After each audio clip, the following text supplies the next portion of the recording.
surprised when you saw these on the numbers, facial sir? coverage. Were you surprised when you saw these projections?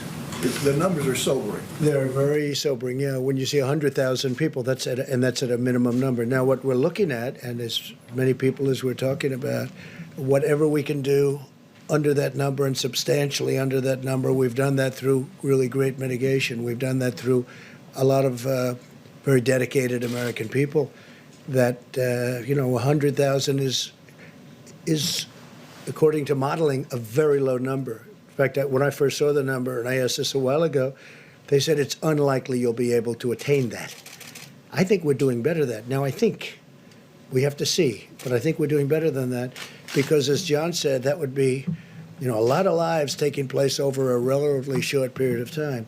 But think of what would have happened if we didn't do anything. I mean, I've had many friends, business people with great, actually, common sense. They said, why don't we write it out? A lot of people have said, a lot of people have thought about it. Write it out. Don't do anything. Just write it out and think of it as the flu.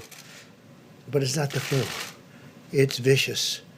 When you send a friend to the hospital and you call up to find out how is he doing, it happened to me, where he goes to the hospital, he says goodbye, he's sort of a tough guy, a little older, a little heavier than he'd like to be, frankly.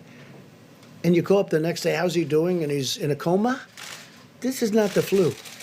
So we would have seen things had we done nothing. But for a long while, a lot of people were asking that question, I think, right? I was asking it also. I mean, a lot of people were saying, well, let's just write it out. This is not to be written out, because then you would have been looking at potentially 2.2 million people or more. 2.2 million people in a relatively short period of time.